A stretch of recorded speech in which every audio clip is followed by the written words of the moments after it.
This is my final speech, and I hope at the end of this speech you'll understand how this course has changed me. In my earlier post, I was talking about how anger would always affect me and how I would always avoid conflict in conversations. If anything conflicted, I would avoid it because I would end up getting upset or angry. And for an example, my dad was drinking um, one day, and what happened was he started rambling and keep going on and keep talking, and instead of just agreeing with him, I was slowly pointing out factors of how what he was saying was wrong, and I know it's hard to communicate with someone who's drinking or under the influence of alcohol, but he ended up getting very upset and actually started yelling at me. And every time I was talking to him, I was making my points clear, and he was agreeing with me and understanding. I kept a very low tone. I didn't get upset, even though he kept blaming me for things that was out of my control or something that had nothing to do with me. And I explained to him that that's not my fault.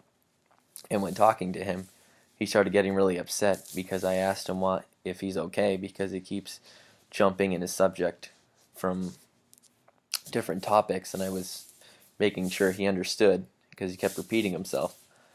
And when he went to yell at me, my wife looked at me and said, "Don't say anything."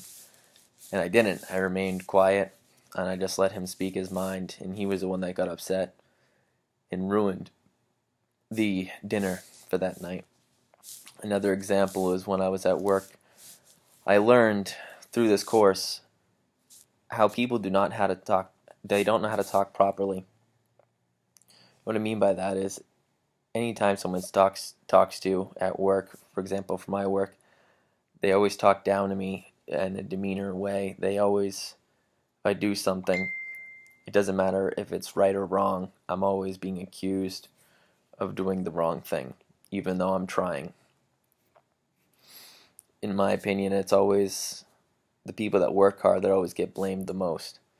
And with my job, I've learned to just stay calm, just agree with them, and just keep trying as hard as I can instead of getting bothered by what they're saying. So this class has helped me to get through conversations easier and not getting worried about little things. And of course, living in the present moment for these in this class has also taught me that with the meditation and just taking it easy, the meditation is helping me focus on a certain task to keep on that so that way I'm not worrying, especially with such a stressful week with everything that I'm doing, working full time and going to school full time. It's a huge toll. But actually just taking time, just like with homework, we do one piece of homework at a time instead of jumping around. That way we can fully focus on it. Instead of worrying about other things, we can get that done as soon as possible and making sure it's done properly instead of jumping from different topics or different subjects in our homework. And that's why I think this class has helped me out a lot through my stress level, my anger, and teaching me how to properly manage my conversations and my time. And I have to thank this class. It's truly teaching us once again how to communicate amongst others. And I'm thankful for that. Thank you, and have a good rest of your classes.